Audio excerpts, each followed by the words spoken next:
Now we are on to my favorite and the best Fast and Furious movie yet. Furious 7. Oh, and this review will contain some spoilers, but this movie's been out since 2015, so I can go on and give the movie away. So the plot of this movie is, after defeating Owen Shaw and his crew and clearing their records, Dominic Toretto, Letty Ortiz, Brian O'Connor, Mia Toretto, and the rest of the crew are able to return to the United States and live normal lives again. Brian begins to deal with fatherhood, while Dominic helps Letty regain her memory. Owen's older brother, Deckard Shaw, breaks into a secure hospital, the comatose Owen being held in, and swears vengeance against Dom. The crew goes to Han's funeral, and both Shaw and Toretto prepare to fight, but they don't. Hobbs and Shaw enter a fight, but Hobbs is injured and rushed to the hospital by Elena Neves.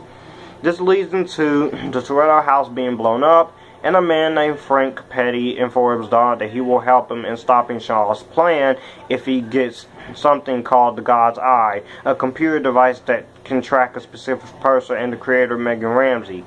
They go to Abu Dhabi where they get the flash drive with the God's Eye. This leads into a very, very long car chase and a final fight between Dominic and Deckard in a Street Fighter-like type.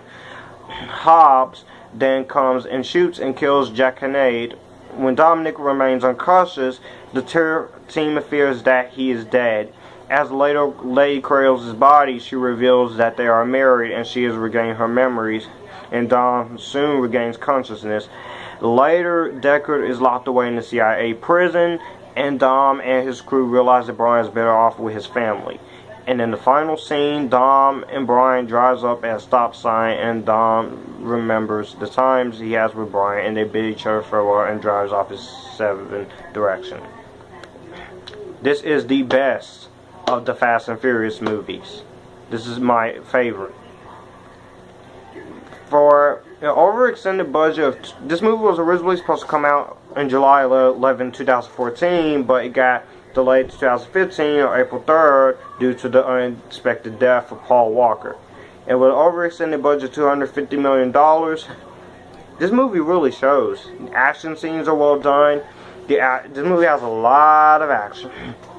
The fight between Kara and Letty is well choreographed and done carefully. The car chases are just as intense and action-packed as they are in the other films in the series. The comedy and drama is really well thought out, and James Wan and Chris Morgan deserves a lot of credit for picking up where this film left off. This film doesn't feel like it's long at all. It feels like an hour and a half long at 134 minutes. And some people say it's the longest, but it really isn't.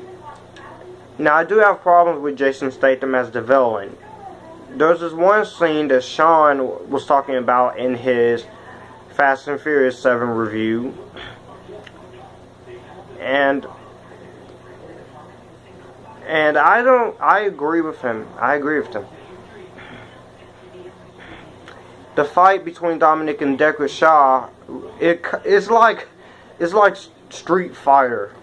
But I like how it turned out, and the way they two jump in slow motion, that the cinematography is beautifully shot and pretty. That was well choreographed. The music by Brian Tyler is just emotionally powerful and intense and super cool.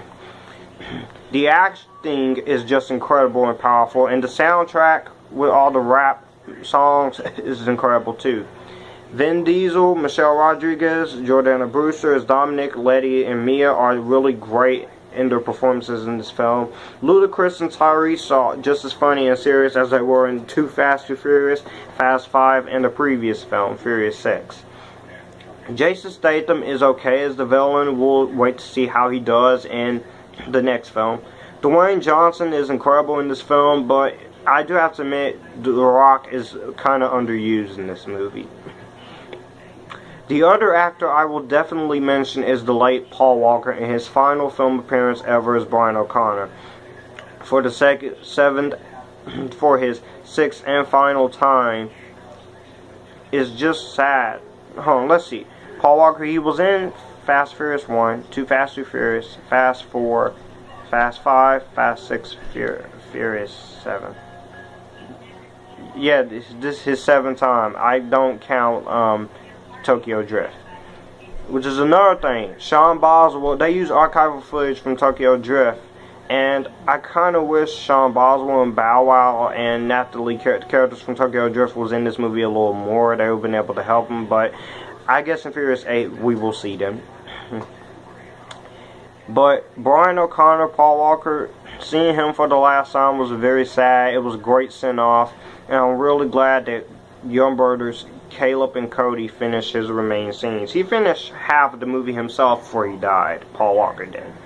And the send-off that they give for his character is just sad. With the song "See You Again" playing at the end, I don't blame anyone for not shedding a tear. And the montage scenes of other movies in the franchise that he's been in, that was great. So overall, I love Furious 7. It can get really sad at the end, but I still love the heck out of this movie. And I can't wait for Furious 8. I give this one a better than Vampire Diaries. So yeah, that's my official reviews of Fast and Furious. I hope you enjoyed. Let me know in the comments below what you think of Fast and Furious 7. And I'll see you guys when I do my review of The Conjuring 2. Bye.